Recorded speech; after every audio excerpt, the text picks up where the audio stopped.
जिस किसी की कुंडली में चंद्रमा की स्थिति अगर ठीक नहीं है, या तो वृश्चिक राशि का चंद्रमा है, राहु केतु एक्सिस में है, या 6 8 12 में गया है, वो चाहे कुछ भी कर ले, वो ओवर थिंकिंग का शिकार होगा ही होगा। वो चीजों को लेके बहुत सेंसिटिव होगा ही होगा। उसकी जो अप्रोच होगी चीजों को जानने की, समझने की, वो सामान्य व्यक्ति से थोड़ा सा ज्यादा संवेदनशील होगा। तो अब वो क्या होगा, पैनिक सिचुएशन में हमेशा फंसेगा।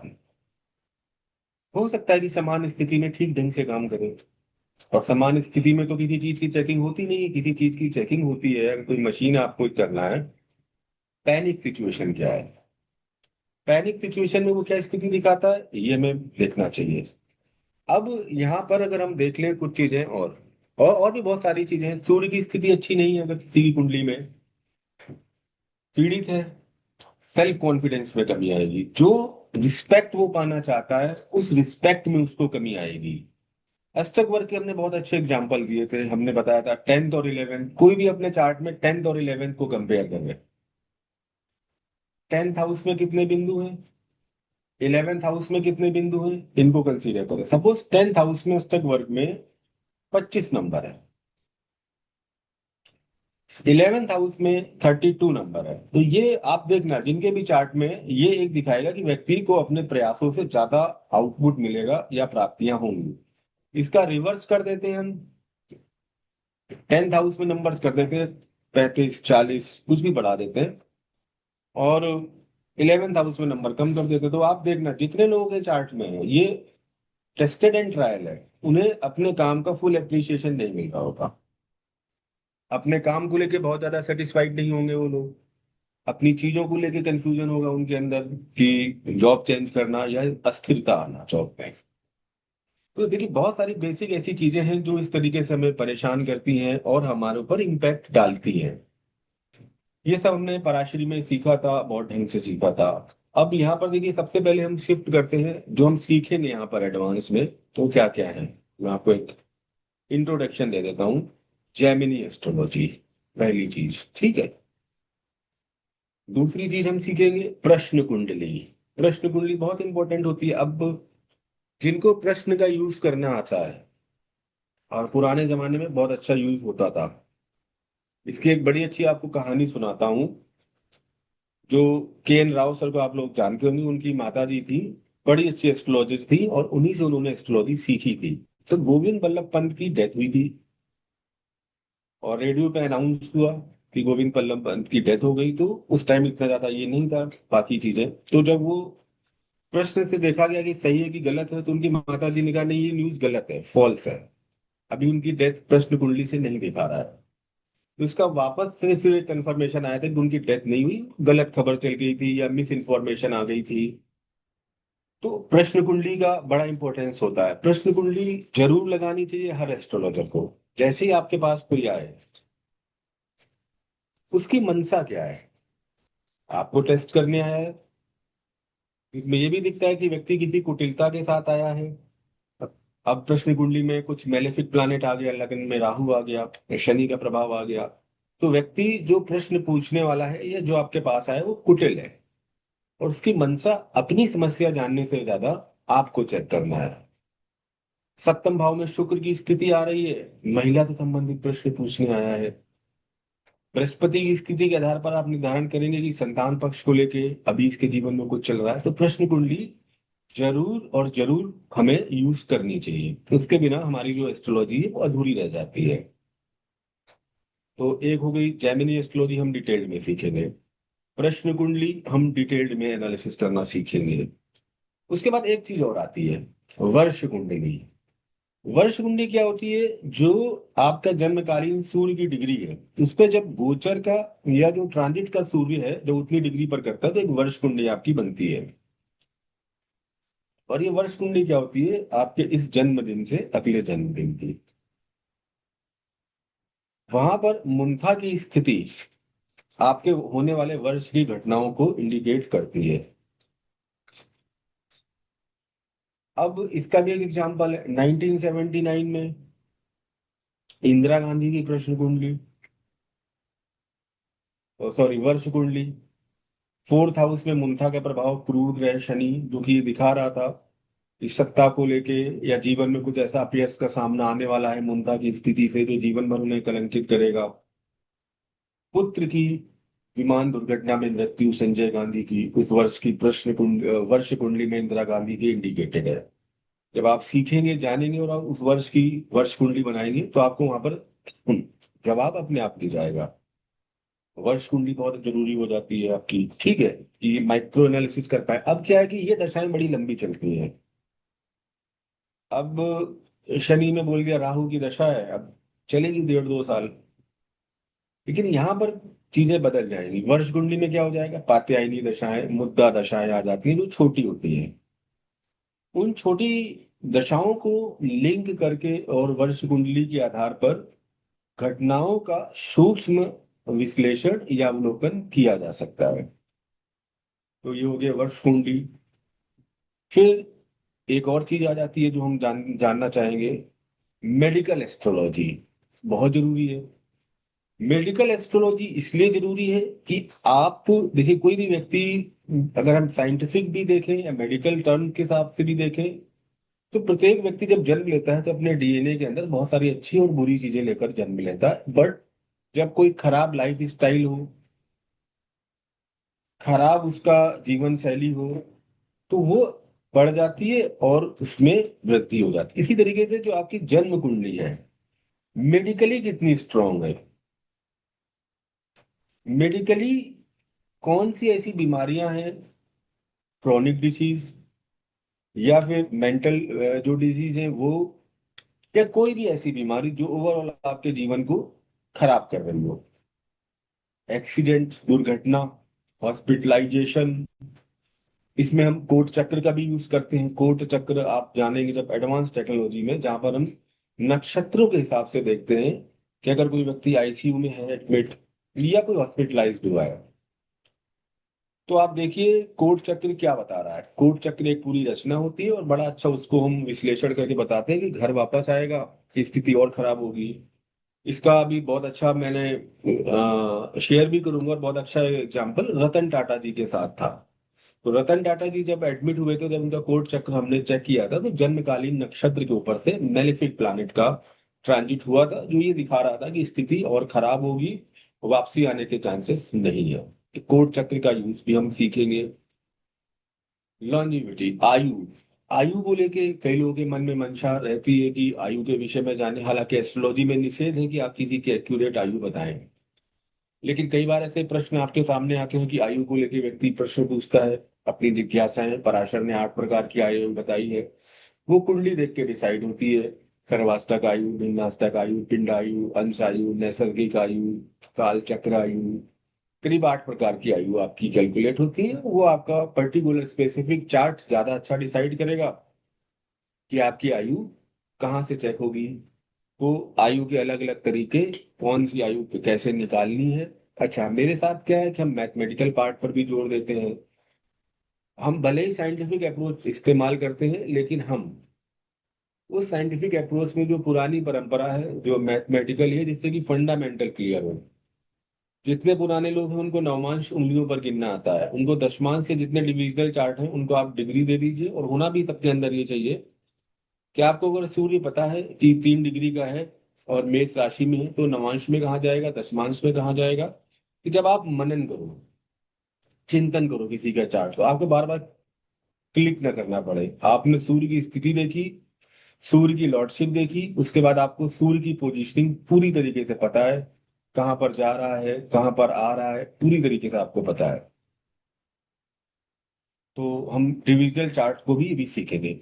ठीक है, फिर हम एक प्रोफेशन को इस एडवांस एस्ट्रोलॉजी में डिटेल्ड में सीखेंगे। कौन सा प्रोफेशन कौन से व्यक्ति को चूज करना चाहिए, प्रोफेशन में कब up and down the time आता है, प्रोफेशन में कब ट्रांसफर का योग हो रहा है, प्रोफेशन में बाहर जाने के कॉम्बिनेशन कैसे हैं, और प्रोफेशन में आप गलत प्रोफेशन में तो नहीं। 90% लोग गलत प्रोफेशन में होते हैं और वो कहीं ना कहीं, और वो सोशल प्रेशर हो सकता है, बट कई लोग गलत प्रोफेशन में होते हैं। अपना प्रोफेशन चेक करते हैं वो, तो वो सही डायरेक्शंस में आ जाते हैं। इसके अलावा हम मंडेन एस्ट्रोलॉजी भी पढ़ेंगे। मंडेन एस्ट्रोलॉजी इसलिए इंपॉर्टेंट होती है देश काल दुनिया में क्या चल रहा है, जैसे कि अगस्त का महीना है, एक भूकंप अभी आया था 12 अगस्त को, सॉरी भूकंप कह रहा हूँ मैं, ग्रहण हुआ था 12 अगस्त को। एक अभी 28 अगस्त को ग्रहण होना, इनका क्या इम्पैक्ट आता है देश दुनिया पर, आप देखिए। जो लोग मुझे देखते हैं जानते हैं, मैं कह रहा था अगस्त का महीना एक अलग तरीके का दिखा रहा है। रूस यूक्रेन वॉर पे हमने बहुत पहले बता दिया था, हमने वापस बता दिया था कि ये चीजें एक्टिवेट होंगी, चाहे ट्रम्प हो चाहे बाकी लोग हों, ये फिर से बढ़ेंगे। तो आप देखिए वो आ रही न्यूज में, रूस यूक्रेन यूक्रेन वॉर बढ़ रहा है। अभी 28 अगस्त और होने दीजिए, 28 अगस्त के ग्रहण के बाद फिर और प्रभाव आएंगे, देश दुनिया पर क्या पड़ेंगे। तो देश दुनिया पर क्या प्रभाव पड़ना है, पेंडेमिक, जैसे कि हमने कहा। क्यों? अभी शतभिषा नक्षत्र में ग्रहण लगना है 28 तारीख को। शतभिषा नक्षत्र जो लोग जानते हैं, हीलर, हीलिंग मेडिकल प्रोफेशन के साथ भी लिंक होता है। 100 हीलर, शतभिषा, ठीक है, 100 हीलर को इंडिकेट करता है। तो कहीं ना कहीं मेडिकल प्रोफेशन भी दिक्कत या परेशानी में आएगा इसके बाद। अमेरिका की कुंडली क्या कहती है? लोग कहते हैं कि देश की कुंडली कैसे हो सकती है, मैं कहता हूँ आपके जीवन के हर इवेंट की कुंडली हो सकती है। आपको बनानी आनी चाहिए, आपको पढ़नी आनी चाहिए। आपको देश, जैसे भारत की हम बात कर लेते हैं, तो भारत की कुंडली में हम जो मॉडर्न भारत की बात करते हैं, जो कि 15 अगस्त रात को 12 बजे आजाद हुआ, तो वृषभ लग्न की कुंडली बनती है। अभिजीत मुहूर्त लिया गया था यहाँ, जानबूझकर। अभिजीत मुहूर्त सुबह भी होता है, अभिजीत मुहूर्त रात को भी होता है। अभिजीत मुहूर्त में भारत की स्थापना हुई थी। स्थिर लग्न लिया गया था, अष्टक वर्ग में वहां बहुत स्ट्रांग और बड़े अच्छे नंबर थे, 44 के आसपास। थर्ड हाउस हमारा गड़बड़ हुआ था, तो थर्ड हाउस जब गड़बड़ होता है तो पड़ोसी हमेशा परेशान करते हैं। अगर आपका भी थर्ड हाउस गड़बड़ है, आप देखिएगा आपके पड़ोसी आपको परेशान करेंगे, आपको परेशान किसी न किसी वे में करते रहेंगे। तो जो देश की कुंडली है वो उसकी स्थापना के आधार पर बनती है। अमेरिका की कुंडली सिंह लगन की है, ईरान की कुंडली कर्क लगन की है। और कर्क लगन में आपने देखा, जैसे ही जुपिटर आया, और कर्क लगन की कुंडली में ईरान में क्या है, लगन में ही उनका उच्च का बृहस्पति बैठा है, तो आसानी से तो वो सरेंडर करने वाले नहीं है। तो उन्होंने देखा अमेरिका जैसे देश को उन्होंने घुटनों पर ला दिया, और अभी भी वो फाइट करेंगे। दूसरी तरफ पाकिस्तान की कुंडली अगर आप देखेंगे, 14 अगस्त को उन्होंने कर लिया था। मेष लगन चर लगन है, फोर्थ हाउस मैलेफिक प्लैनेट के इम्पैक्ट में है। तो एक उनका पार्टीशन हो चुका है 71 में। दूसरा उनका भी बुध में शुक्र चल रहा है शायद उनकी महादशा, और केतु का अंतर आने वाला है बहुत जल्दी। तो ये जब शुक्र में केतु का अंतर आएगा, शायद अक्टूबर से शुरू हो रहा है, शुक्र में केतु का अंतर, ये पाकिस्तान को डिवाइड कर देगा एक और पार्ट में। ये मैं इतना पहले आपको बता रहा हूँ, और कोई ना कोई पार्ट या हिस्सा उससे निकल जाएगा। और ये जहां तक ये बलूचिस्तान और पीओके वाला पार्ट है वो डिवाइड होगा। तो ये मंडेन एस्ट्रोलॉजी है। फिर हम सरकार के फाउंडेशन पे बात करते हैं, इसी मंडेन एस्ट्रोलॉजी में हम पंचनाड़ी चक्र का यूज सीखते हैं, कि जो सरकार बनी है शपथ ग्रहण कुंडली के आधार पर, उस पंचनाड़ी चक्र की स्ट्रेंथ के हिसाब से क्या ये अपना सरकार अपना फाउंडेशन पूरा कर पाएगी, या फिर इस सरकार को बीच में ही कोलैप्स हो जाएगी, नेतृत्व परिवर्तन हो जाएगा। हम वर्षा या जो मौसम की भविष्यवाणी है आर्द्रा प्रवेश कुंडली के आधार पर करते हैं, जब सूर्य आर्द्रा नक्षत्र में जाता है 22 जून के आसपास, तो आर्द्रा प्रवेश कुंडली बनती है, जो वर्ष भर के मानसून और मौसम की जानकारी हमें देती है।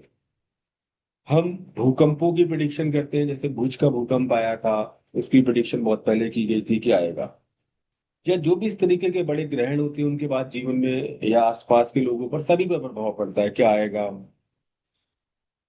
देश दुनिया की हम बात करते हैं, बड़े पॉलिटिकल लीडर पर बात करते हैं।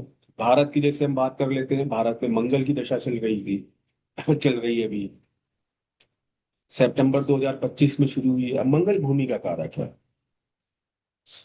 मंगल भारत की कुंडली में सेकंड हाउस में बैठा है। और आप देखो सितंबर के बाद से ही एसआईआर जैसी चीजें हैं उसके आसपास से शुरू हुई, जब भारत में मंगल की दशा हुई। अब एसआईआर भी क्या है, एक तरीके से जिन लोगों ने, चाहे कोई भी हो, हमारी भूमि पर अवैध कब्जा कर रखा है, उन्हें छोड़ना पड़ेगा। भारत में भूमि का जो हिस्सा या जुड़ाव है वो बढ़ेगा, और धीमे धीमे मंगल की महादशा डिजिटल करेंसी की ओर भी ले जाएगी। अब मंगल सेकंड हाउस में बैठा है भारत के। सेकंड हाउस क्या इंडिकेट करता है? वेल्थ, आपकी वेल्थ हो, बजट किसी भी देश का, और फाइनेंशियल सिस्टम उनको करता है। मंगल राहु के नक्षत्र में बैठा है आद्रा में। राहु करता है कि चीजों को डिजिटली कर दो, आप डिजिटल करेंसी की तरफ ले जाओ। हमने सितंबर या उससे पहले बहुत जगह बोला था कि डिजिटल करेंसी जरूर आएगी, मंगल की दशा आ रही है और ये शुरू करेंगे। अब तो ऑफिशियल अनाउंसमेंट आ चुका है, अब तो कोई प्रिडिक्शन रही नहीं गई। वो तो अगर आप चेक करेंगे तो सितंबर 2025 की प्रिडिक्शन है कि डिजिटल करेंसी भारत में जरूर आएगी। अब तो आरबीआई ने प्रॉपर नोटिफिकेशन निकाल दिया है कि नए नोटों, जो प्लास्टिक करेंसी आ रही है या जो डिजिटल करेंसी आने वाले टाइम में इंट्रोड्यूस होगी, वो उसका टेंडर निकाल दिया और जल्दी आप उसको देख लेंगे। राहु प्लास्टिक का भी कारक है, डिजिटल का भी कारक है, इन सारी चीजों का कारक है। हम यहाँ पर लघु पराशरी के कुछ बेसिक कॉन्सेप्ट सीखेंगे, ये बड़े अच्छे यूज होते हैं, जिसमें लघु पराशरी के कुछ श्लोक दिए गए हैं और इनका यूज जो लोग करते हैं बड़ा अच्छा कर लेते हैं। षट पंचाशिका एक पुस्तक है, इसका यूज प्रश्न कुंडली में या ओवरऑल बाकी चीजों में बड़ा अच्छा इस्तेमाल होता है। तो इसके इस्तेमाल के विषय में हम डिटेल्ड में और बहुत अच्छे से जानेंगे, समझेंगे। तो ये चीजें देखिए आपके सामने रहने वाली है।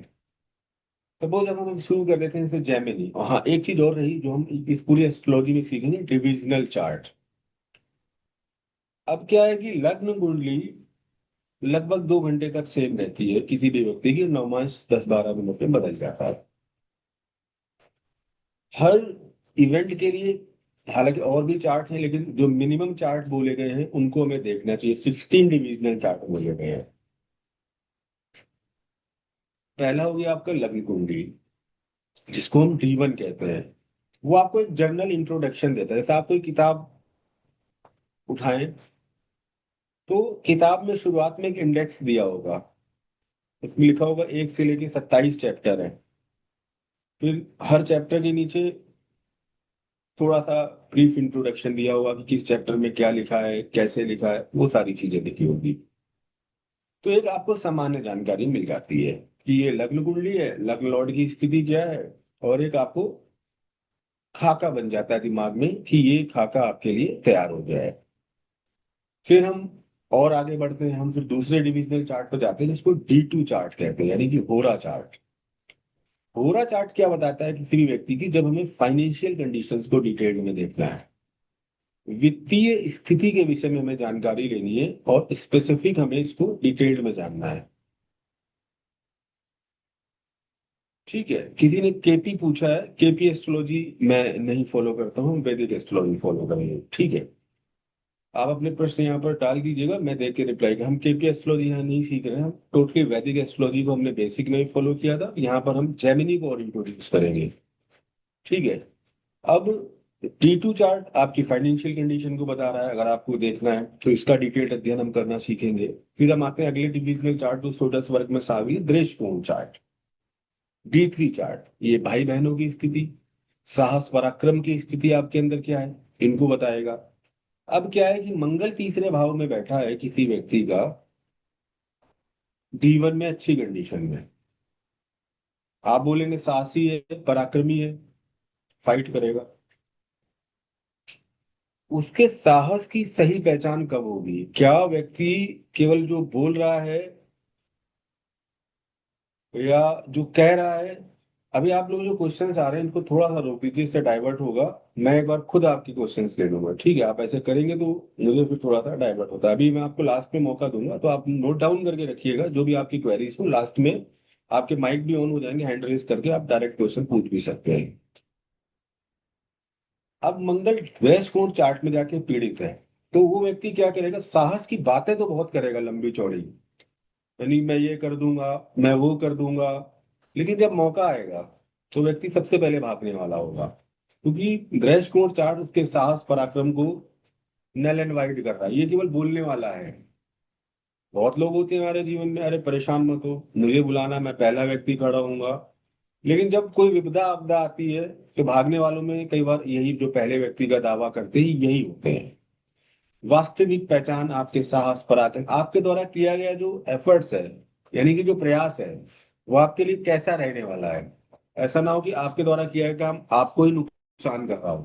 दृष्टिकोण चार्ट मेडिकल एस्ट्रोलॉजी के लिए, भाई बहनों के लिए, और आज की आज डेट में थर्ड हाउस की और विश्लेषण करने के लिए, जितने लोग सोशल मीडिया में काम कर रहे हैं, जितने लोग डिजिटली काम कर रहे हैं, ट्रैवलिंग का काम कर रहे हैं, कम्युनिकेशन से रिलेटेड काम कर रहे हैं, वो दृष्टिकोण चार्ट बहुत इंपॉर्टेंट हो जाता है कि क्या इनको सफलता मिलेगी। हर आदमी चाहता है मीडिया में आ जाए, इंस्टाग्राम पे रील वायरल हो जाए, रातों रात चीजें हो जाए, ट्रैवलिंग, एडवेंचर, साहस, पराक्रम, छोटे भाई बहन, अष्टम से अष्टम भी है। आयु के विषय में, मेडिकल के विषय में भी डेप्थ जानकारी देता है। अगला जो डिविजनल चार्ट है, चतुर्थांश, D4 चार्ट। D4 चार्ट आपको देखना ही पड़ेगा। क्यों? जब आप चल अचल संपत्ति, मूवेबल एसेट, इन सारी चीजों को जानना चाह रहे हैं, देखना चाह रहे हैं, तो इसके लिए D4 चार्ट की गणना जरूरी हो जाती है। केवल लग्न और नवमांश किसी व्यक्ति की प्रॉपर्टीज के विषय में पूर्ण जानकारी नहीं दे सकता। वो भी आपको प्रायर सूचना, इंफॉर्मेशन दे रहा है। सही चीजें कैसे हैं वो हमें दृष्टिकोण चार्ट, सॉरी, चतुर्थांश के साथ देखनी पड़ेगी। फिर अगला जो इसमें चार्ट आता है, जो हम सीखेंगे यहाँ पर, इसको हम एक एक चीज का, मतलब इतनी चीजों को तो अध्ययन करेंगे ही। और उसके बाद आएगा सप्तमांश चार्ट, D7 चार्ट, संतान की स्थिति। अब अगर संतान के विषय में प्रश्न है और आपने लग्न नवमांश देखा है और D7 चार्ट को ओवरलुक कर दिया है, तो आपकी प्रेडिक्शन गलत होने के पूरे चांस है। वो सही भी हो सकती है, गलत भी हो सकती है, तो वो भी प्रिडिक्शन नहीं है। प्रिडिक्शन वो है कि आपकी जो कैलकुलेशन है वो आपने ठीक ढंग से की हो, वहां पर कोई दिक्कत परेशानी ना आ रही हो, आपका जो अध्ययन है वो कंप्लीट होना चाहिए, पूर्ण होना चाहिए। D7 chart. नवमांश चार्ट, ये सबसे इंपॉर्टेंट चार्ट है। कई लोगों को लगता है केवल शादी के लिए देखना चाहिए, नहीं। D9 चार्ट हमने बेसिक में भी हर जगह लगा है। बिना D9 या नवांश के कुंडली देखना अंधी या लंगड़ी कुंडली देखना माना जाता है। नवांश किसी ग्रहों की स्ट्रेंथ बताता है। D1 अगर हमें बता रहा है फल, ये आपको ये फल मिला है, तो नवांश बता रहा है उस फल का स्वाद कैसा है। प्रश्न कुंडली में बड़ा ये इंपॉर्टेंट रहता है कि चंद्रमा को किसी भी प्रश्न का बीज माना गया है, लग्न कुंडली को फूल, नवांश कुंडली को फल, और जो भाव है उस फल का स्वाद बता रहे हैं, स्वाद कैसा है, खट्टा या मीठा। तो नवांश हमें शादी के लिए तो देखना ही चाहिए, ठीक है, शादी के लिए, जीवन साथी के लिए, शादी की लॉन्जेविटी के लिए, इन सारी चीजों के लिए। लेकिन ओवरऑल जीवन में क्या इम्पैक्ट आएगा, अगर इसको हमें देखना है तो हमें नवांश को देखना पड़ेगा। जीवन के लेटर ऑन पार्ट को दिखाता है कि व्यक्ति जो चीज लेकर आया है उस चीज को कितना भोग पाएगा, कितना कर पाएगा। नवांश चार्ट बहुत जरूरी हो जाता है। और देखिए, नवांश हर इवेंट के साथ लगेगा, आप भी मान के चलिए। लग्न और नवांश, ये आपके एकदम जरूरी चार्ट है, हर जगह लगेंगे। फिर जैसी संबंधित घटना है वैसा संबंधित चार्ट आपको लगाना पड़ेगा। आगे हम बढ़ते हैं तो D10 का हम अध्ययन सीखेंगे। आपको CA बनना चाहिए, आपको होटल मैनेजमेंट में जाना चाहिए, हर प्रोफेशन के लिए अलग अलग कॉम्बिनेशन है। आपको IT, AI, साइबर क्राइम, या सॉरी, साइबर सिक्योरिटी, या जितनी भी technical AI, machine learning, robotics, ये सारी चीजें हैं, ये राहु के साथ गवर्न हो रही है। रिसर्च ओरिएंटेड काम में जा रहे हैं, अष्टम भाव का इम्पैक्ट होना चाहिए। गवर्नमेंट के साथ कनेक्शन बनाना है तो छठे भाव का, सूर्य के साथ कनेक्शन होना चाहिए।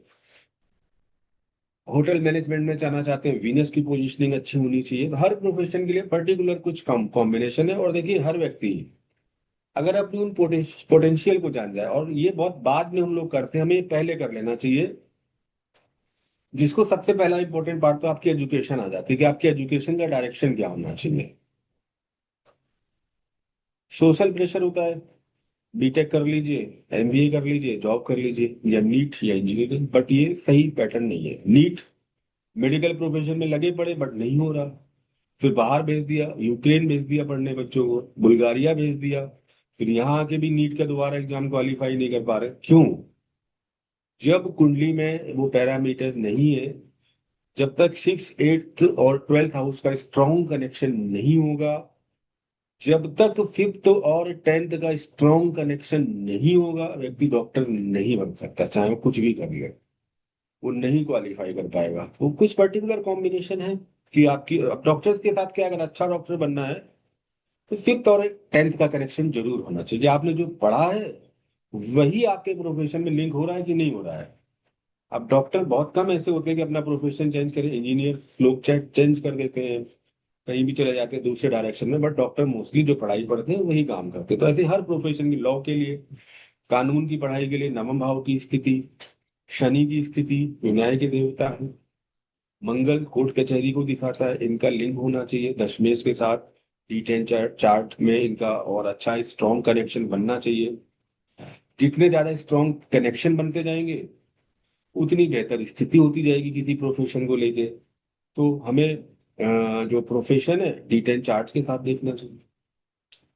आप प्रोफेशन में कब अप आना है कब डाउन आना है D10 चार्ट में देखिए आप। कब आएगा दशाओं के साथ लिंक कीजिए उसको। अब कोई एक दशा है, शनि की दशा है। अब ऐसा बहुत कम होता है कि पूरा ही आपको बर्बाद कर दे, कोई कहीं पर फायदा करेगी, कोई भी दशा हो कहीं पर नुकसान करेगी। अब शनि लग्न कुंडली में तो खराब स्थिति में है, या फिर एट्थ के साथ या ट्वेल्थ के साथ कनेक्शन है या पीड़ित है, लेकिन D10 चार्ट में शनि की स्थिति अच्छी है, योग कारक हो गए हैं, उच्च के होके बैठे हैं। तो पर्टिकुलर कैरियर के मामले में जब उस व्यक्ति की शनि की दशा आएगी तो वो ग्रोथ कराएगी, उत्थान कराएगी। सामान्य दृष्टिकोण से जब हम देखेंगे तो हम बोलेंगे ये हो जाएगा वो हो जाएगा, आप डर जाएंगे। डरने वाली बात नहीं है। कौन सी दशा कौन से चार्ट में क्या इंडिकेशन दे रही है ये हमें पढ़ना पड़ेगा। मेडिकल एस्ट्रोलॉजी में अगर 22वें दृष्टिकोण की दशा आ गई है, 64वें नवमांश की दशा आ गई है, 85वें द्वादशांश की दशा आ गई है, तो अलर्ट हो जाना चाहिए। ये फिर बीमारी भी देगा, परेशान भी करेगा। तो हमें इन चीजों पर ध्यान रखना चाहिए। D12 चार्ट जो आपकी वंशावली को दिखाता है, माता पिता को दिखाता है। माता पिता के साथ संबंध कैसे रहेंगे, जितनी आपकी वैसी बीमारियां होती है जो जन्मजात बीमारियां होती है D12 चार्ट के साथ इंडिकेटेड होती है, जो आपको वंशावली के थ्रू मिली हुई है, जेनेटिक्स के थ्रू मिली हुई है। तो मेडिकल एस्ट्रोलॉजी में D3 D12 चार्ट का अलग से भी अध्ययन करते हैं। प्लस माता पिता की स्थिति के लिए, माता पिता के अच्छे समय के लिए D12 चार्ट को हम जरूर देखते हैं। D16 चार्ट, इसको भी हम जरूर देखेंगे समझेंगे। D16 चार्ट आपके जीवन में वाहन का सुख या जो भी कंफर्ट है, लग्जरी है। कई लोग व्हीकल्स को लेके बड़े अलर्ट होते हैं, एक्सीडेंट्स होते रहते हैं, गंभीर वाहन दुर्घटना जीवन में झेलनी पड़ती है, अनायास उनके वाहन खराब रहते हैं। उसको लेके क्या स्थिति है, D16 चार्ट के साथ हम अध्ययन करेंगे मिलाकर। अगला जो सोलर वर्ग है D20 चार्ट। अब कई लोग आते हैं, मुझे स्पिरिचुअल बात में काम करना है, धर्म में काम करना है, अध्यात्म में काम करना है। तो जो D20 चार्ट है ये व्यक्ति की ओरिजिनल आत्मिक चेतना को बताएगा कि अब D1 D9 या D1 आपको दिखा रहा है, ठीक है, धर्म भाव में बहुत अच्छे ग्रह हैं, बृहस्पति सही है। लेकिन हो सकता है कि उस व्यक्ति का D20 चार्ट में हम देख रहे हैं कि वो केवल एक दिखावे वाला है। उसको धर्म के नाम पर एक व्यापार करना है, धर्म के नाम पर उसे अपना नाम चाहिए। वास्तविक रूप से वो कितना ग्रो कर पाएगा, धार्मिक स्थापना कर पाएगा, धर्म के रूप में अपने आप को उठा पाएगा, वो तो D20 चार्ट बताएगा ना उस व्यक्ति का, कि इसको कितनी आध्यात्मिक उन्नति मिलेगी। सचमुच इसके ऊपर कोई डिवाइन पावर है कि नहीं, वो बृहस्पति की स्थिति वहां डिसाइड करेगी। नाइन्थ लॉर्ड की स्थिति वहां पर डिसाइड करेगी कि व्यक्ति वास्तविक में जो दिखा रहा है कि मैं इतना आध्यात्मिक हूँ, इतना सात्विक हूं, ये है भी कि नहीं, ये डपोर संख है, ये केवल केवल शो कर रहा है। ये का क्या बताएगा हमें, D20 चार्ट हमें बताएगा। फिर एक और इंपॉर्टेंट चीज हो जाती है, अगला D24 chart, education.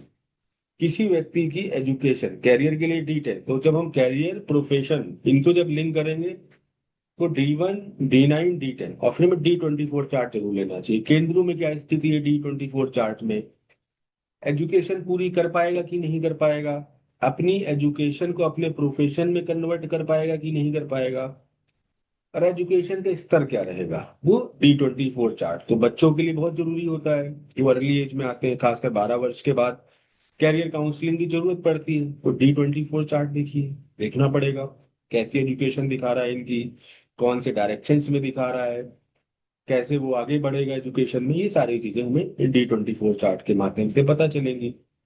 D27 charts जो आपके DNA को बताएगा, जेनेटिक्स को बताएगा, आपकी रोग प्रतिरोधक क्षमता को बताएगा, फाइटिंग स्पिरिट को भी यहाँ से आप देख सकते हैं D27 चार्ट के साथ।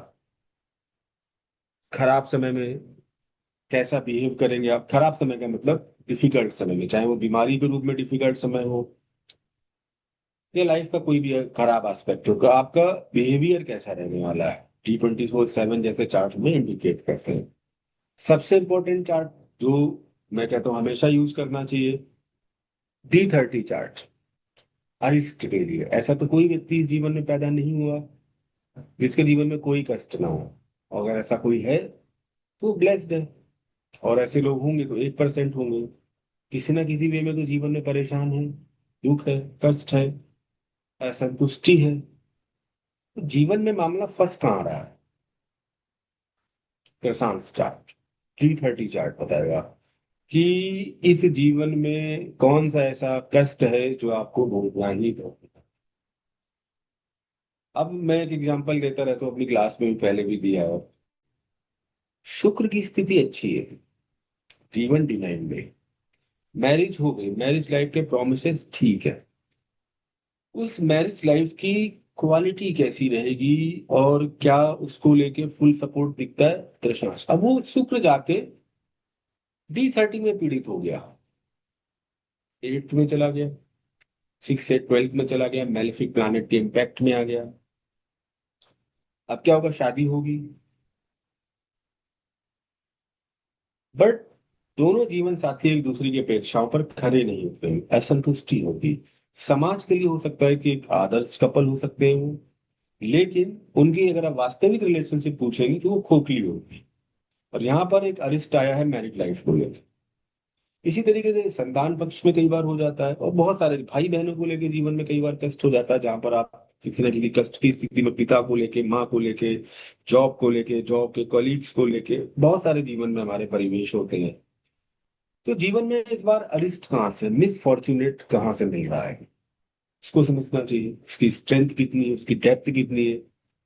शादी जैसी चीजों में या किसी भी इवेंट में D30 चार्ट को ओवरलुक नहीं करना चाहिए, खासकर अगर मैच मेकिंग कर रहे हैं, बाकी चीजें कर रहे हैं, तो उसको नहीं छोड़ना चाहिए, देखना चाहिए। D40 चार्ट, D40 चार्ट आपके जितने भी आपकी जो करेक्टरिस्टिक है, आपकी पर्सनैलिटी है, उनको रिफ्लेक्ट करता है। प्लस माता की तरफ से जो वंशावली आपको मिली है, या वहां से ऐसे कौन से कार्मिक डेटा है माता की तरफ से, मदर साइड की तरफ से, जो आपके जीवन में इम्पैक्ट डाल रहे हैं। D45 चार्ट भी आपकी माइक्रो एनालिसिस बताता है पर्सनैलिटी का, आपके चरित्र का, आपके कैरेक्टर का। ये पिता की तरफ से जो वंशावली है, डिटेल्ड में आपके ग्रैंडफादर और जो भी लोग हैं, कैसा आप लेकर आए हैं, कोई श्राप, कर्ज, नेगेटिविटी जो आपको प्रभावित कर रही है पिता की वंशावली की तरफ से, कैसे इनसे मुक्ति पाई जा सकती है, कितना जीवन पर इम्पैक्ट डालेंगे, कौन सी दशाओं में इम्पैक्ट डालेंगे। ये हो गया। और इसके बाद एक चार्ट जिसकी कोई बात नहीं करता, D60 चार्ट। बात क्यों नहीं करते? बात इसलिए नहीं करते कि उसके लिए बर्थ टाइम करेक्शन की जरूरत मैंडेटरी है ही है। अगर किसी के बर्थ टाइम में 2-3 मिनट का दिक्कत आ गई तो वो बदलेगा, चार्ट बदल जाएगा। 90% लोगों के बर्थ टाइम चार्ट ही गलत होते हैं। लेकिन पराशर क्या कहते हैं यहाँ पर, उसको ध्यान देने चाहिए। पराशर कहते हैं कि जो D60 चार्ट है वो लग्न चार्ट से 5 गुना इंपॉर्टेंट है। आप पढ़ेंगे क्लासिकल बुक में साफ उन्होंने लिखा है। D60 चार्ट पूर्व जन्म के उन ऐसे डेट को दिखाता है, ऋणों को दिखाता है, पूर्व जन्म का रिफ्लेक्शन दिखाता है, कौन से कर्म आप करके आए हो, कौन से कर्मों का रिफ्लेक्शन है, आत्मा का उद्देश्य क्या है। देखिए एस्ट्रोलॉजी की तो सही, अभी तक हम क्या सीख रहे थे, जान रहे थे, या 90% लोग क्या करते हैं, यही करते हैं, जॉब कब लगेगी, शादी कब होगी, बच्चे कब होंगे। ये एस्ट्रोलॉजी का सबसे लोएस्ट वर्जन है मेरे हिसाब से। जॉब, देखो मैं, भाग पूछते भाग, ये राजयोग, मैं एक एकदम क्लियर लाइन बोलता हूँ और हमेशा बोलता हूँ, जिस व्यक्ति ने शारीरिक रूप से स्वस्थ रूप में जन्म लिया है, पूरी तरीके से स्वस्थ है, उसको कुंडली में अपने आप बहुत सारे राजयोग में, अब उसको बस एक्टिवेट करना है। हैवी कार्मिक डेट वहां से शुरू होते हैं जब व्यक्ति कोई जन्मजात बीमारी लेके पैदा होता है, वो कार्मिक डेट होते हैं। 2 दिन के बच्चे की ओपन हार्ट सर्जरी हो रही है, कैंसर से ग्रसित हो रहा है, यहाँ पर है कार्मिक डेट। अगर आप स्वस्थ हेल्दी पैदा हुए हैं तो फिर आप राजयोग नहीं, आप मेरे हिसाब से निकम्मे हैं। आप सब कुछ कर सकते हैं, आपकी कुंडली आपको जब एक स्वस्थ शरीर दे दिया है, तो इससे अच्छा आशीर्वाद क्या हो सकता है आपके लिए। एक सुंदर अच्छी भौतिक काया मिली है जिसमें कोई रोग दोष नहीं है। जो रोग दोष लगाए वो आपने खुद लगाए, अपने लाइफ स्टाइल से, जन्म से तो लेकर नहीं आए थे। तो अगर ये शरीर मिला तो आप मान लीजिए कि आप इस दुनिया के सबसे भाग्यशाली व्यक्ति हैं। बस अपनी मेहनत और प्रार्थनाओं से उसको एक्टिवेट करना, ईश्वर ने आप पर कृपा कर दी आपके जन्म के साथ ही।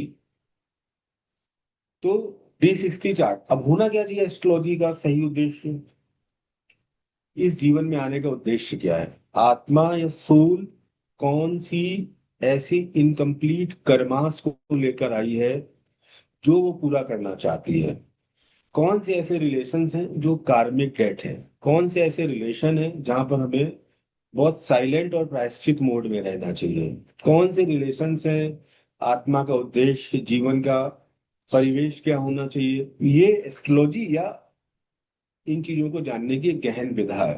तो हमें इसका मैक्सिमम जो यूज करना चाहिए वो, जब हम इतने चार्ट पढ़ते हैं कम से कम उससे हम जानने की कोशिश करते हैं कि आप क्या हो, आप एक सोल, सिंपल सा, आपका कोई भी नाम हो ABCD, उसका कोई मायने नहीं रखता। आज अंकित है, कल अमित होगा, अगले जन्म में, उससे अगले जन्म में और कुछ होगा। तो नाम में क्या रखा है, शेक्सपियर ने कहा ही है, नाम में क्या रखा है। बट ये जो कैरी फॉरवर्ड हो रहा है, ये जो आत्मा ये पापी है, ये रोज नित्य गलतियां कर रही है। जब आप मानस कर्म करते हैं और बैठ के किसी के विषय में गलत सोचते हैं तो ये भी आप कर्म बंधन में किसी के साथ उलझते हैं। तो जब ये जो गठरी है ट्रांसफर होती है, जिसको हम कर्मों की गठरी कहते हैं, तो बहुत सारी चीजें लेकर जाती है वो सोल, उन सोल को कनेक्ट करना पड़ता है उन चीजों के साथ, बाकी चीजों के साथ हमें, कि करना क्या है, जीवन का उद्देश्य क्या है, इस जीवन में हम करने क्या आए हैं। तो ये सारी चीजें हम डिविजनल चार्ट से सीखेंगे। फिर हम, जैसे कि हम जेमिनी एस्ट्रोलॉजी बड़ी इंटरेस्टिंग है, इसको भी हम जानना सीखना। किसी ने D60 चार्ट को लेके पूछा है तो मैं बता दूं, D60 चार्ट जरूर देखना चाहिए, लेकिन इसके लिए आपको बर्थ टाइम करेक्शन करना पड़ेगा। या तो हो सकता है उसका सही हो तो उसके जो इवेंट है वो मैच करेंगे अपने आप। अगर इवेंट मैच नहीं कर रहे हैं D60 चार्ट में, फिर वो गलत है, तो आप उसको सेट करना पड़ेगा ट्रांजिट के थ्रू, दशाओं के थ्रू, उसके जीवन में जब तक वो, और मिनट और सेकंड में आता है, कई लोग कराते हैं और मिनट सेकंड उनके पास टाइम होता है। तो जब हम बर्थ टाइम करेक्शन कर लेते हैं तो D60 चार्ट हमारे लिए इतना इंपॉर्टेंट हो जाता है कि उसको बिना देखे हमें आगे बढ़ना ही नहीं चाहिए। ठीक है, तो ये हालांकि बहुत लोग नहीं देखते बट देखना चाहिए। अब हम बात कर रहे थे जेमिनी एस्ट्रोलॉजी की। अब जेमिनी एस्ट्रोलॉजी क्या है, अब यहाँ पर क्या होता है, पूरा प्रारूप बदल जाता है। अभी तक हम चल रहे थे नौकरी या जॉब देखनी है, 10th हाउस देख लेते हैं, 10th लॉर्ड देख लेते हैं, 6th हाउस की कंडीशन देख लेते हैं जॉब के लिए। यहाँ पर अलग कारक होते हैं, स्थिर कारक। तो सबसे पहले जो शुरुआत होती है यहाँ पर, जो हम करते हैं डिग्री वाइज, प्लानेट की डिग्री, जहां पर हम सूर्य से लेके शनि तक अरेंज करते हैं सारे प्लानेट को, राहु केतु को नहीं लेते, तो 7 कारक लेते हैं हम। ठीक है, ये 7 कारक आपके क्या होते हैं, सबसे जो हाईएस्ट डिग्री वाला प्लानेट होगा आपका, वो बनेगा आत्म कारक। उसके बाद सेकंड हाईएस्ट डिग्री वाला प्लानेट क्या बनेगा आपका, अमात्य कारक। थर्ड हाईएस्ट डिग्री वाला प्लानेट भात्र कारक, बीके। फोर्थ हाईएस्ट डिग्री मातृ कारक। फिफ्थ वाला बनेगा पुत्र कारक। सिक्स वाला बनेगा आपका ज्ञाति कारक, जीके। और सबसे लास्ट जो होगा, सबसे कम डिग्री वाला, वो बनेगा कारा कारक। ठीक है, सबका अलग अलग यूज है। अब अमात्य कारक कौन है आपका, आप देखिए, आप अपने चार्ट में सेकंड हाईएस्ट डिग्री वाला प्लानिट है। तो आत्म कारक आपका बता रहा है कि आप इस जीवन में क्यों आए हैं। देखिए आत्म कारक कौन है, उसके नेचुरल कारक तो देखिए, अब सूर्य है आत्म कारक। अथॉरिटी, पावर, नेम, फेम, ये ढूंढने आई है आपकी सोल। ढूंढेगी वो चाहे जैसे मिले। अब कहाँ गई है ये आत्मकारक, कहाँ गया, इसकी स्थिति देखिए।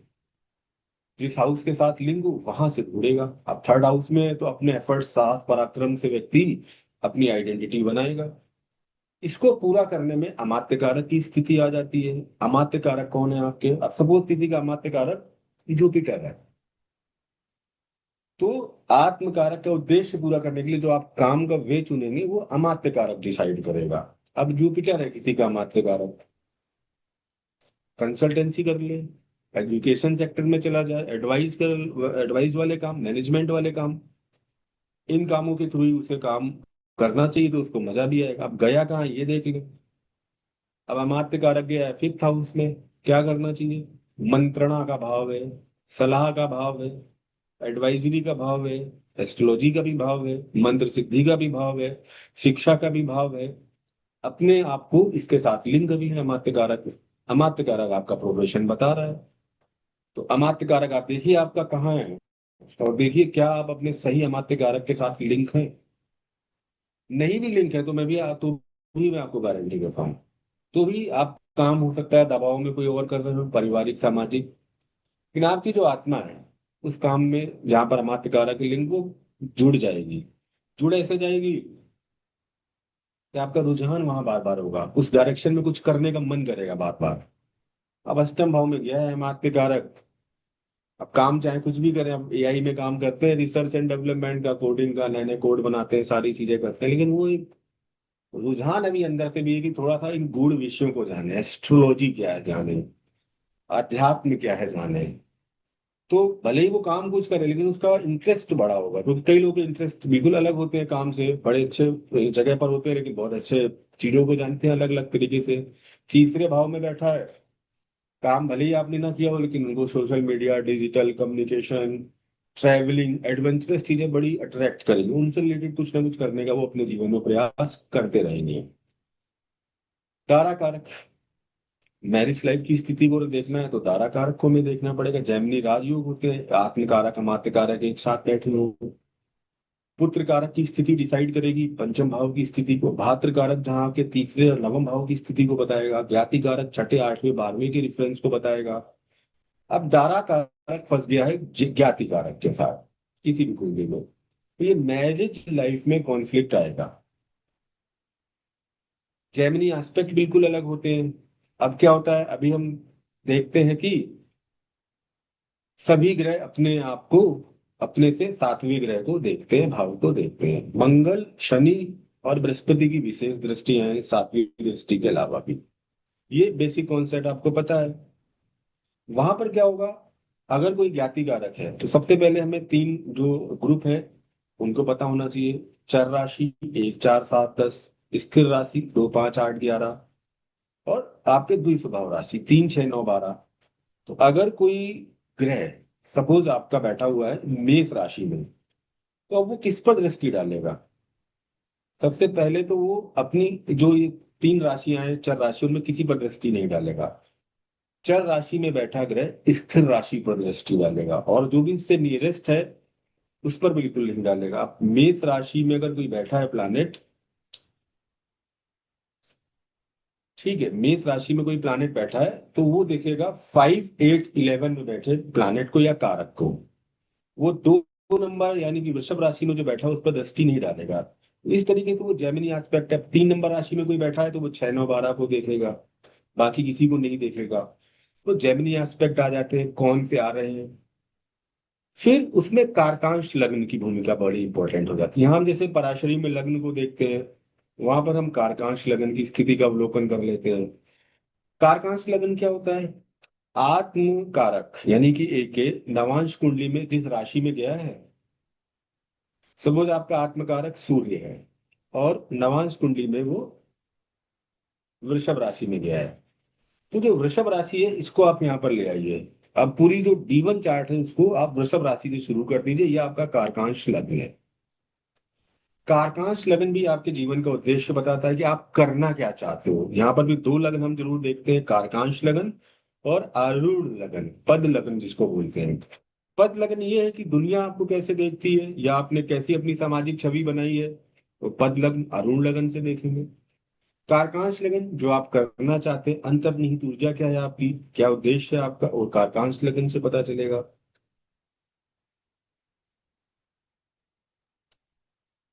आप लोग के प्रश्न आ रहे हैं, थोड़ा सा संयम रखिए, जैसे ही कंप्लीट हो जाएगा मैं जरूर इनके आंसर करूंगा, इनको आंसर किए बिना नहीं जाऊंगा। तो कारकांश लग्न, आरूढ़ लग्न, श्वांस लग्न, श्वांस कुंडली ये मनाते हैं, ये सारी चीजें हम करते हैं जैमिनी एस्ट्रोलॉजी में। फिर क्या होता है, अभी हम पीछे सीख चुके हैं विष्णुक्रिय दशा, योगिनी दशा, पीछे हम जानते हैं इनका यूज सीख चुके हैं, कैसे क्या काम करती है, कैसे महादशा नाथ लॉर्ड से अंतरदशा नाथ लॉर्ड का कनेक्शन निकालना है, कौन सी दशा जीवन में उत्थान करेगी पतन करेगी वो हम देख चुके हैं, सूर्य शनि राहु के सब देख चुके हैं। यहाँ पर हम देखेंगे दो दशाएं, तीन दशाएं और देखेंगे। चर दशा, राशि दशाएं जो बोलते हैं, मेष से लेके मीन राशि की दशाएं आती हैं। श्रव्य और अपश्रव्य क्रम उल्टे और सीधे क्रम में चलती है, कुंडली के हिसाब से डिसाइड होता है कौन सी दशा एक्टिवेटेड है। अब अमात्य कारक से पंचम एक्टिवेटेड हो गई है, तो ये क्या इंडिकेशन देगी? पंचम भाव दशम से अष्टम में, कैरियर में उस व्यक्ति को कुछ न्यू अपॉर्चुनिटीज मिलने वाली, शुभ दशा है, अमात्य कारक प्रोफेशन। तारा कारक से सप्तम भाव की दशा आ गई, राशि दशा। राशि दशा बात करेंगे, यहाँ दशा होगी मेष राशि की दशा, मीन राशि की दशा, वृषभ, मेष से लेकर मीन तक 12 राशियों की दशा है। तो उन दशाओं से हम कारक को चेक करेंगे, कारक से क्या रिलेशन बना रही है। अब किसी बच्चे की ऐसी दशा आ गई अगले 8-10 साल के लिए, और इनका अलग अलग टाइम फिक्सेशन होता है, वो कई बार 2 साल की दशा हो सकती है, कई बार 10 वर्ष की होती है। पुत्र कारक, यानी कि पुत्र कारक से पंचम भाव की दशा आई है, जो भी राशि दशा है उससे पंच, सपोज की पुत्र कारक बैठा है मेष राशि में, और दशा सिंह राशि की आ गई है, तो पंचम भाव की दशा एक्टिव है। अब क्या करेगा ये बच्चा? बड़ा बढ़िया पढ़ लेगा। पुत्र कारक कौन है? ये डिसाइड कर देगा किस डायरेक्शन में पढ़ना चाहिए। शनि मंगल जैसे मेलेफिक प्लैनेट है तो ये तकनीक की तरफ ले जाएंगे, बृहस्पति मैनेजमेंट की तरफ ले जाएगा, राहु और एडवांस टेक्नोलॉजी की तरफ ले जाएगा, केतु कोडिंग कंप्यूटर लैंग्वेजेस की तरफ ले जाएगा। अब किसी बच्चे की दशा खराब आ गई या कैरियर के टाइम अमात्य कारक से पंचम भाव की दशा, दशम भाव की राशि दशा एक्टिवेटेड है, बहुत अच्छी शुभ दशा है, बेहतर दशा, अच्छे रिजल्ट देगी, ये हमें देखना चलेगा। तो एक तो ये चर दशा हो गई। फिर हम एक मंडूक दशा देखते हैं। मंडूक का मतलब होता है कूंद कूंद करके, मेढक की तरह, वो भाव चार चार भाव छोड़ के चलती है। ये भी राशियों से आती है, बट ये कंडीशनल दशा है, सबकी कुंडली में नहीं लगेगी। केंद्र में राहु केतु को छोड़ के चार या उससे ज्यादा ग्रह हो तो ही ये मंडूक दशा लगेगी आपकी, और जिसकी कुंडली में लगती है बहुत सटीक लगती है। तो अगर किसी की कुंडली में लग रही है तो मंडूक दशा का विशेष इस्तेमाल करना चाहिए, अच्छा इस्तेमाल हो जाता है, बड़ा अच्छा रिजल्ट आता है मंडूक दशा का। फिर एक दशा आ जाती है स्थिर दशा। चर दशा हो गई, जेमिनी में ये हम सीखेंगे। मंडूक दशा हो गई, ये हम सीखेंगे। और फिर स्थिर दशा, वहां एक कॉन्सेप्ट हम निकालते हैं, ब्रह्मा रुद्र महेश्वरा। अब कोई दशा ऐसी है जो रुद्र से अष्टम भाव की दशा है, वो कष्ट लाएगी, परेशानी लाएगी। अमिताभ बच्चन का जब एक्सीडेंट हुआ था, रुद्र से अष्टम भाव की दशा आई थी। तो ये कारक होते हैं, इनको निकाला जाता है प्रॉपर कैलकुलेशन के थ्रू। आपको हो सकता है बहुत सारे सॉफ्टवेयर में नहीं मिलेंगे, ब्रह्मा रुद्र महेश्वर कौन है आपकी कुंडली में, और स्थिर दशाओं में कैसे ये रोल आपके साथ प्ले करने वाले हैं। तो जेमिनी एस्ट्रोलॉजी पूरी तरीके से अपने आप में इतना वास्ट है, अध्ययन है, कि आप इसको करते हैं, सीखते हैं, जानते हैं, तो बड़े चौंकाने वाले रिजल्ट दे देती है। और भी इसमें बहुत सारी दशाएं हैं, बट ये तीन दशाएं हम जरूर सीखेंगे, तो बड़ा आनंद आएगा। और बड़ा इसमें एक्यूरेट कैलकुलेशन होती है। खराब समय के लिए ब्रह्मा रुद्र महेश्वरा के थ्रू चर दशा तो बहुत अच्छे रिजल्ट देती है, कई बार विष्णुत्री दशा से बेहतर रिजल्ट चर दशा दे देती है, और बड़े अच्छे रिजल्ट दे देती है। तो ये हम पूरा सीखेंगे। मेडिकल एस्ट्रोलॉजी की हमने जैसे थोड़ी बहुत अभी चर्चा की ही थी। अब मेडिकल एस्ट्रोलॉजी में कैंसर जैसी बीमारी को लेकर लोग बहुत परेशान रहते हैं, तो देखना पड़ेगा जुपिटर राहु का कोई कॉम्बिनेशन तो नहीं बन रहा है, 11th हाउस के साथ लग्न लॉर्ड का कोई कनेक्शन तो नहीं बन रहा है, चंद्रमा बहुत ज्यादा मेलेफिक प्लैनेट के इम्पैक्ट में तो नहीं आ रहा है। पर्टिकुलर कुछ प्रोमिसेस होते हैं, अगर वो प्रोमिसेस हैं चार्ट में तो आपको प्रिवेंटिव इंफॉर्मेशन, आपको ये पता चल जाएगा। अगर आप बीमार हैं तो जो आपका बीमारी ये बढ़ेगी घटेगी, ये मेडिकल एस्ट्रोलॉजी से आपको पता चलेगा। मानसिक बीमारियां, डिप्रेशन, एंजाइटी, पीसीओडी, पीसीओएस, जैसे कि ये मेरी अपनी भी रिसर्च है और बहुत लोगों के चार्ट में हमने इसको देखा भी। अगर चंद्रमा पीड़ित है, अष्टम में चला गया, राहु केतु में बहुत ज्यादा पीड़ित है, उनको पीसीओडी पीसीओएस हो जाएगा, थायराइड भी हो जाएगा, स्ट्रेस लेवल उनका बढ़ा रहेगा किसी ना किसी वे में। तो ऐसे बहुत सारी चीजें हैं जो हमें, अब किसी व्यक्ति को ऑटिज्म जैसी जो बीमारी है, तीन प्लानिट अगर बहुत ज्यादा पीड़ित है, चंद्रमा, बुध, बृहस्पति, जहां बुध आपको लॉजिक दे रहा है, जहां चंद्रमा आपको इमीडिएट डिसीजन में हेल्प करता है, जहां जुपिटर आपको लॉन्ग टर्म विजडम देता है, ये पीड़ित है, लगातार पीड़ित है, खराब है, पंचम अष्टम का रिलेशन है, D12 के साथ भी कनेक्ट है। तो ये बच्चा जो होगा जन्मजात बीमारी लेके पैदा हुआ, और ये जन्मजात बीमारी का, ये मानसिक बीमारी के रूप में कहीं ना कहीं प्रभाव लंबे समय तक उस पर रहने वाला है। तो हमें ये थोड़ा सा सतर्क होकर देखना पड़ता है, और हम हर तरीके की जो बीमारी है उनको जान सकते हैं, बीमारी की टाइमिंग बता सकते हैं। टाइमिंग क्या बता सकते हैं? एक्सीडेंट की टाइमिंग बता सकते हैं, बीमार होने का टाइम बता सकते हैं। उस समय अगर आदमी अपनी केयर करे, अब क्या होगा कि फिर आप कहेंगे कि प्रारब्ध कोई नहीं बदल सकता, अगर एक्सीडेंट लिखा है तो लिखा है। लेकिन ये सूचना बिल्कुल वैसे ही काम करेगी जैसे आप अगर कहीं जा रहे हैं बाहर और आपको कोई मौसम की विशेष जानकारी दे दे कि आज शाम को गरज चमक के साथ वर्षा होगी, तो दो चीजें हैं आपके दिमाग में। आप मेंटली प्रिपेयर हैं कि वर्षा का सामना करना पड़ सकता है। जब मेंटली प्रिपेयर हैं, उसको लेके संबंधित आप तैयारी भी कर लेंगे, एक छाता रख लेंगे साथ में।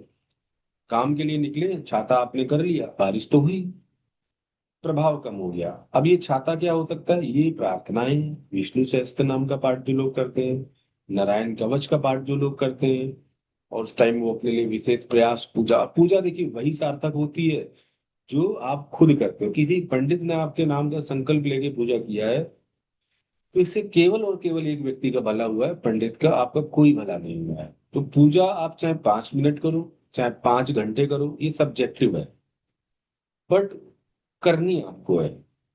अगर आप नहीं कर पा रहे तो पूजा का कोई अर्थ नहीं है। और देखिए भगवान तो बहुत ज्यादा पूजा से बंधे हुए भी नहीं, आप नहीं भी करेंगे तो भी आपको ऐसा कोई वो चाबुक नहीं चलाने वाले, वो कर्म के बंधनों के अधीन है। जैसे जिसके कर्म रहेंगे वैसा प्रभाव देते जाएंगे। कई बार ये जो पूजा उपासनाएं होती है, कठिन समय में वो स्ट्रेंथ दे देती है कि हम उस कठिन समय से निकल जाएं, ईश्वरीय अनुकंपा वही कहते हैं। और अगर नहीं भी करेंगे तो भी आपके अगर कर्म अच्छे हैं तो भी आप निकल जाएंगे। तो करने में फायदा ये है कि थोड़ा सा मन में विश्वास रहता है, हम सनातनी हैं, भारतीय हैं, तो हमें सपोर्ट सिस्टम काम करता है कि हम, ईश्वर हमें देख रहा है, उस कठिन समय से निकालेगा। लेकिन उसमें आपका पुरुषार्थ, मेहनत बराबर लगी रहनी चाहिए। तो पूरा हम इस चीज को डिटेल में एनालिसिस करेंगे, जानेंगे। इसी तरीके से प्रश्न कुंडली का वैसे एक दो एग्जांपल दे देता हूँ। अब कोई प्रश्न लेकर आया आपके पास बीमारी का, बीमार है कोई व्यक्ति, हॉस्पिटलाइज्ड है। अब प्रश्न कुंडली और लग्न कुंडली में क्या अंतर हो जाता है? लग्न कुंडली आपके प्रारब्ध की सूचना देती है। एक भाव अनेक घटनाएं। पंचम भाव में केवल शिक्षा ही नहीं, संतान और पूर्व संचित कर्म और जितनी 86 चीजें हो सकती है हाउस में, सब है। प्रश्न कुंडली एक ही घटना की सूचना देगी, जो आप पूरे सारे 12 भाव एक ही घटना के विषय में जानकारी देंगे।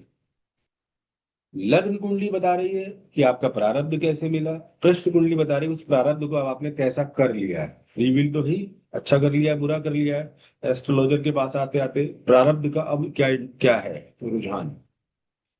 बीमारी का प्रश्न है, पहला हाउस जहां हमें बताएगा डॉक्टर, सेवेंथ हाउस हमें रोगी के विषय में बताएगा, फोर्थ हाउस दवा बताएगा, और इसी तरीके से 10th हाउस में हॉस्पिटल की सिचुएशन देगा। फोर्थ हाउस में मैलेफिक प्लैनेट आ गया प्रश्न कुंडली में, तो क्या होगा? या कोई वक्री ग्रह आ गया, कि डायग्नोसिस गलत होगा उस व्यक्ति का, आप बोलोगे कि इसका डायग्नोसिस गलत होगा।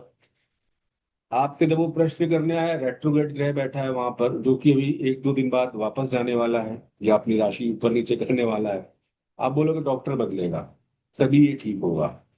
शुभ ग्रह है, केंद्र को देख रहे हैं, लग्न को देख रहे हैं, स्ट्रेंथ मिल रही है, चंद्रमा की स्थिति ठीक है, तो बीमारी से रिकवर कर जाएगा। तो प्रश्न कुंडली आपकी इन सारी घटनाओं का विश्लेषण करते हुए जाती है। तो इन बेसिक कॉन्सेप्ट को हम क्लियर करते हुए आगे बढ़ेंगे। और देखिए दो चीजें रहती हैं, आप जुड़े ना जुड़े ये सब आपका व्यक्तिगत प्रश्न है। एक तो पहली चीज ये कि हम बहुत पेशेंस और संयम के साथ काम चलते हैं। पुरानी जो गुरुकुल परंपरा है, मैंने भी उसी से सीखा है, उसी परंपरा को हम ब्लैक बोर्ड पे या जो भी हमारे पास स्मार्ट बोर्ड है उस पर पूरा उसी तरीके से हम सिखाते हैं। मैनुअल काम पर हम ज्यादा जोर देते हैं, और प्रैक्टिकल हम थ्योरी जितना पढ़ना था ऑलमोस्ट पढ़ चुके हैं बेसिक में। अब यहाँ पर हम ये नहीं बोलेंगे कि मामा को देखना है तो कुंडली के कौन से हाउस से देखना है, ठीक है, या फिर आपको अपने ससुराल की स्थिति देखनी है तो कौन से भाव से देखनी, कौन सा कारक है।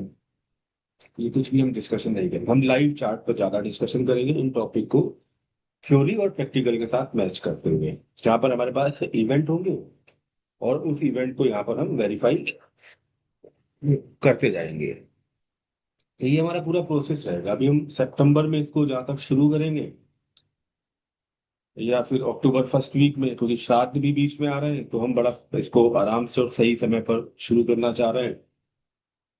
तो जो लोग भी जुड़े, बेसिक रिक्वायरमेंट है पेशेंस, धैर्य।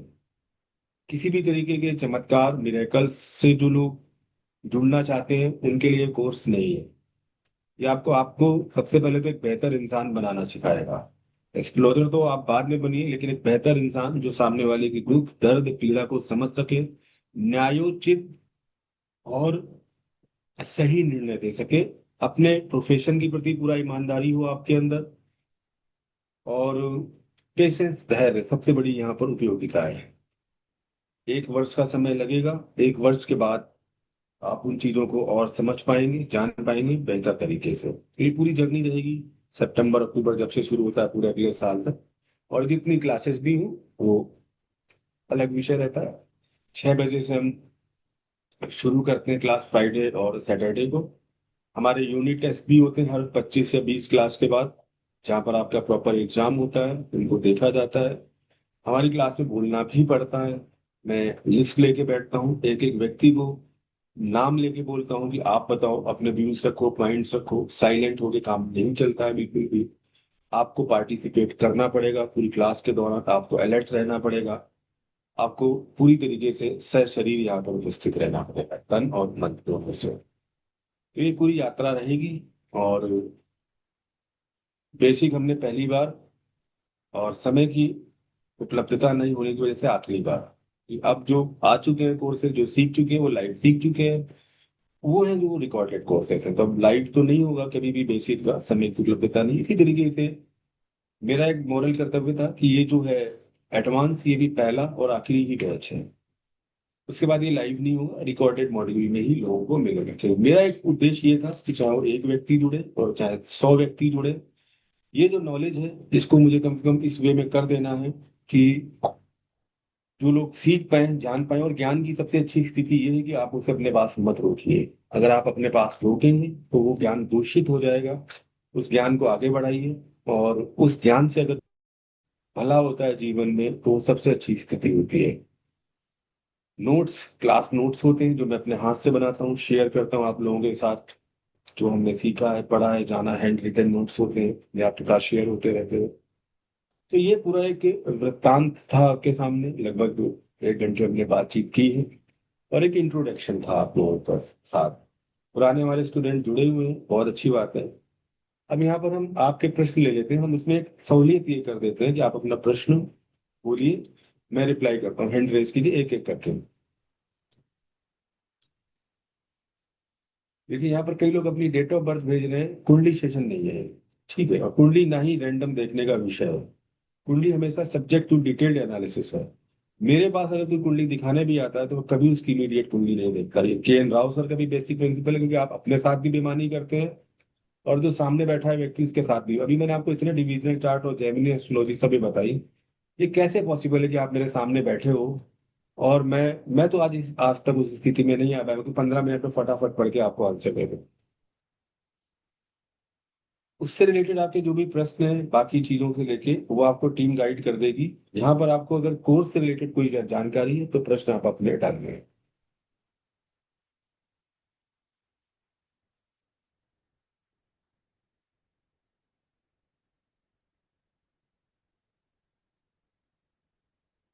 इस कोर्स को लेके, इस विषय को लेके कोई भी आपका प्रश्न हो वो डालें। जो आप फीस या बाकी चीजें, टाइमिंग है, जो चीज पूछ रहे हो, आप टीम के साथ कोऑर्डिनेट करें। वो आपको सहूलियत के हिसाब से पूरा डिटेल में बताएंगे। आप अभी यहाँ पर जो ज्ञान की चर्चा है इस पर बात करें।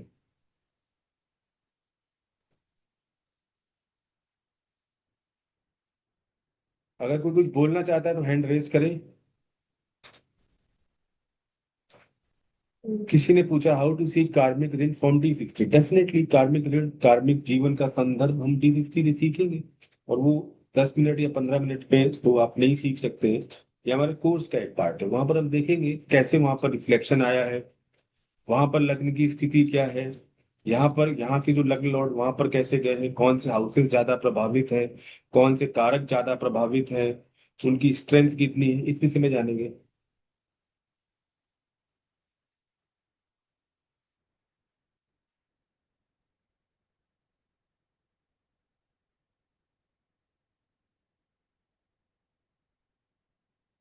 आपके पास अभी है समय 5-10 मिनट का, और जिसको जो पूछना है पूछिए, अगर कोई प्रश्न वैसे करना चाह रहा है।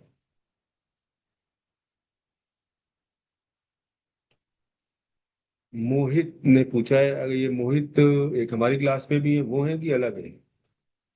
अच्छा, ये अलग है। उन्होंने पूछा है कि ऑन गोइंग जो सब्जेक्ट होंगे उन पर हम बात करना चाहेंगे। डेफिनेटली हम करते हैं, जो करंट सिनेरियो जो टॉपिक चल रहा है। सपोज हम मंडे में एस्ट्रोलॉजी पढ़ रहे हैं, कोई ग्रहण भूकंप या कोई इवेंट हुआ है, तो हम जानेंगे ऐसा क्या हुआ है, समझने की कोशिश करेंगे। डेफिनेटली करंट टॉपिक, करंट चीजें, करंट लॉजिक हम जरूर लगाएंगे।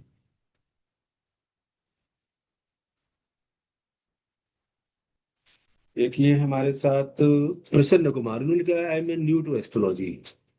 अब देखिए, अगर आप न्यू हैं तो ईमानदारी और मेरा जो सत्य निष्ठा कहती है आपको दिक्कत आएगी। बेसिक एस्ट्रोलॉजी आपको पहले सीखनी चाहिए। यहाँ पर आप फिर क्या फील करेंगे, उस क्लास के बच्चे की तरह जहाँ पर बाकी लोगों को बहुत कुछ आता है और आपको जब मैं पूछूंगा तो आप बेसिक चीजों में फंसेंगे। तो मेरी जो मोरल वैल्यू वो ये कहती है कि आपको अगर बेसिक एस्ट्रोलॉजी नहीं है या जिनको नहीं आती है उनको ज्वाइन नहीं करना चाहिए। यहाँ पर वो फंसेंगे और बुरी तरीके से फंसेंगे, क्योंकि हमारी बेसिक जो सीख चुके, हम अष्टक वर्ग भी यहाँ पर लगा देंगे, बीच में हम सर्वाष्टक वर्ग भी लगा देंगे, हम शोध पिंड भी लगा देंगे, और आप पूछेंगे ये है क्या। जो बेसिक से शुरू करना चाहते हैं, देखिए अब लाइव तो नहीं हो पाएगा, बहुत अच्छी रिकॉर्डेड क्लासेस हैं जहाँ पर नोट्स भी मिलेंगे, आप क्लासेस भी मिलेंगी, और आपको डाउट सेशन क्लियर करने के भी मौके मिल जाएंगे। बट रेगुलर तो हम नहीं जुड़ेंगे, आप उनको सीखिए, जानिए, और आपको कुछ पर्टिकुलर डाउट सेशन क्लियर करने के लिए ऑप्शन दिए जाएंगे, जहां पर मैं आपके साथ लाइव जुड़ूंगा, जहां पर जो आपके डाउट होंगे वो मैं डाउट आपके साथ शेयर करूंगा। तो यहाँ पर देखिए बहुत एडवांस कोर्स है, फिर से मैं कह रहा हूँ, बिल्कुल अपने आप को प्रमोट नहीं कर रहा हूँ, बिल्कुल भी मत आइए अगर आपको बेसिक एस्ट्रोलॉजी नहीं आती है। आप फंसेंगे, बुरी तरीके से फंसेंगे, आप बोर होंगे, और आपको ये लगेगा सब सर के ऊपर जा रहा है।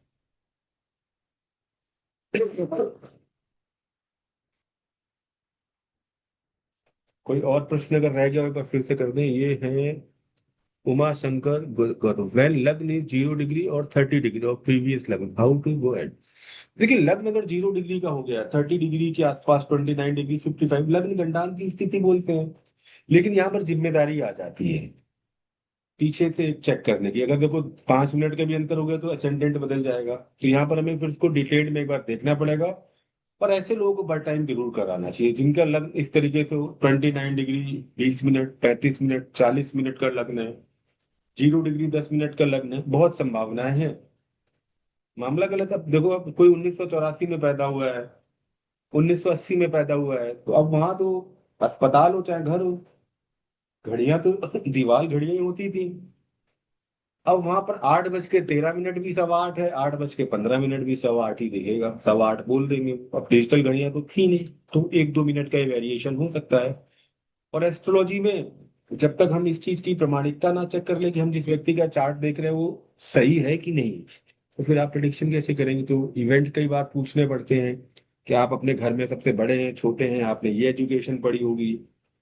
जैसे जिन लोगों ने मुझसे कंसल्ट लिए, तो मैं सबसे पहले 2-4-5 सवाल जरूर पूछता हूँ, और अगर वो सही होते हैं तो ही मैं आगे बढ़ता हूँ, नहीं तो मैं ये बोल देता हूँ मुझे आपका टाइम गलत लगता है, इसको आप ठीक कराइए।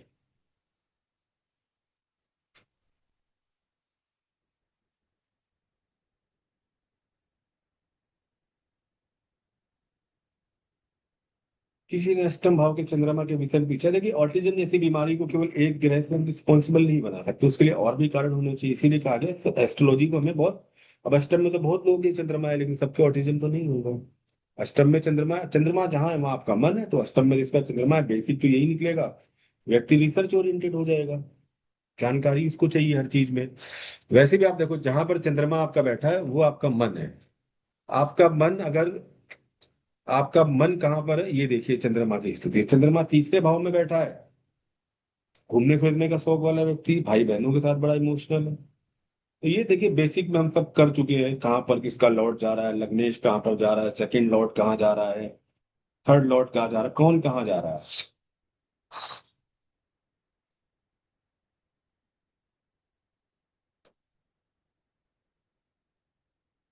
और किसी का कोई प्रश्न हो आप पूछ सकते हैं।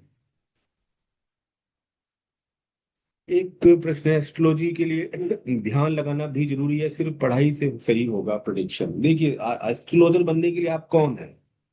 दैवज्ञ, प्रारब्ध पढ़ने वाले। तो जब तक आपका अंतर्करण शुद्ध नहीं है, आप सात्विक नहीं है, आप ईमानदार नहीं है, तब तक ज्ञान, प्रेडिक्शन फेल होगी। एस्ट्रोलॉजी बहुत लोग चाहते हैं। भगवत कृपा बहुत जरूरी है। जब तक आप पर भगवत कृपा नहीं है, ईश्वरीय अनुकंपा नहीं है, तब तक आपकी प्रिडिक्शन गलत होने की पूरी संभावना है। तो आध्यात्मिक रूप से ध्यान लगाना, मेडिटेशन करना, अपने आप को अच्छा करना, जितनी खराब चीजें हैं उनसे अपने आप को दूर करना, इन सारी चीजों को कर सकते हैं। ठीक है। डू यूज जगन्नाथ हो रहा है इन योर क्लास? हम हो रहा या कोई भी चार्ट यूज नहीं करते। हम जितना काम करते हैं मैनुअल करते हैं, और यहाँ पर मैनुअल ब्लैक बोर्ड पे पढ़ाया जाता है, स्मार्ट बोर्ड पे, जहाँ पर हम मैनुअल चार्ट्स और डिटेल्ड एनालिसिस करते हैं। सारा काम हैंड रिटन होता है, और हम खुद कभी किसी सॉफ्टवेयर को बहुत ज्यादा प्रमोट नहीं करते हैं।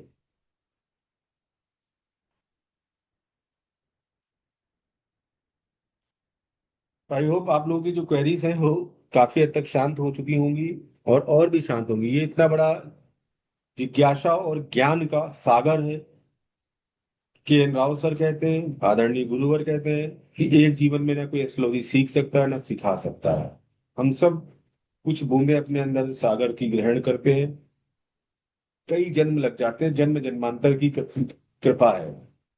अच्छे एस्ट्रोलॉजर बनने के लिए लग्न पंचमेश अष्टमेश का कनेक्शन स्ट्रांग होना चाहिए आपके चार्ट। बृहस्पति अच्छा होना चाहिए, बुध अच्छा होना चाहिए। और एस्ट्रोलॉजी कभी भी कोई व्यक्ति एक जन्म में नहीं सीखता, ये कंटिन्यू करता है अपने पूर्व जन्म की यात्रा को, और उस पूर्व जन्म की यात्रा से अपने जीवन को वो सेट करता है। आई होप ये आप लोगों को सेशन समझ में आया होगा। इन सारी चीजों को हम आगे और डिटेल में करेंगे और समझेंगे। यहाँ difficult to the manual all the time लिखा है, कोई बात नहीं, हम डिफिकल्ट को ही आसान बनाने की कोशिश करते हैं। और जब तक हम फंडामेंटल चीजों के साथ नहीं जुड़ेंगे, हमारी चीजें हवा हवाई रहेंगी। ठीक है, तो हम जो मैनुअल है उसी को कंटिन्यू करेंगे, ओल्ड पैटर्न को फॉलो करेंगे, कुछ मामलों में बहुत रिजिड रहेंगे, और आपको उनको फॉलो करना पड़ेगा। तो ये रूल्स एंड रेगुलेशन सोच समझ कर आए, जुड़े। और जिसके साथ मेरे कार्मिक डेट होंगे, मैं मानता हूँ जरूर जुड़ेगा। सब एक दूसरे के साथ जुड़े हैं, आज भी जो बैठे हैं किसी के साथ आज तक का ही होगा, मुझे इतनी ही उसको नॉलेज डिलीवर करनी होगी। किसी के साथ जीवन भर के लिए जुड़ा होगा, किसी के लिए कई वर्षों तक जुड़ा रहेगा, अलग विषय है। इनको हम बिल्कुल ये मान देते हैं, जिसके साथ मेरे कार्मिक बंधन है वो सब आएंगे, और जो नहीं आए उनको भी ईश्वर स्वस्थ रखे, प्रसन्न रखे। और अपनी एस्ट्रोलॉजी से जब भी आप जहां भी रहें, कल्याण का काम करें, लोगों का भला करें, डराएं नहीं, किसी मिथक चमत्कार का वादा नहीं करें। उनको उनके आत्मा से परिचित कराएं, उनको उनके जीवन के उद्देश्य के साथ परिचित कराएं, और उनको उनके कार्मिक ऋण के साथ परिचित कराएं। उनको ईश्वर के साथ जोड़ें। और जहां पर असंभावनाएं दिखें आपको बहुत ज्यादा, वहां पर पोलाइट हूँ। अल्टीमेट जो पावर है वो ऊपर वाले के हाथ में है। आप ये नहीं बोल सकते कि मैं लिख के देता हूँ तुम्हारी शादी नहीं होगी, मैं लिख के देता हूँ कि तुम्हारे साथ ये होगा ही होगा। ये जो स्टेटमेंट है जिस दिन आपके मुख से निकलना शुरू होगा, उस दिन आपका पतन शुरू हो जाएगा। बी पोलाइट, अच्छे ढंग से सीखे, जाने, करें। लोगों को लेके बहुत मन में भय है, डर है, इस भय और डर को दूर करने की कोशिश करें। ज्ञान हमेशा भय को समाप्त करता है। जिस ज्ञान से भय जागे, डर जगे, आपसे मिलने के बाद कोई आदमी सोचे कि मैं कहाँ चला गया, अब तो मेरी अंदर इतना डर आ गया, इसको ये बोल दिया वो बोल दिया। आपके आने से मिलने के बाद व्यक्ति का अज्ञानता समाप्त हो जाए, उसका भय समाप्त हो जाए, उसकी चिंता समाप्त हो जाए, वही अच्छा ज्ञान है। ठीक है, इन चीजों का आप लोग ध्यान रखिएगा। हम मिलेंगे, और जरूर मिलेंगे। बहुत बहुत धन्यवाद, नमस्कार।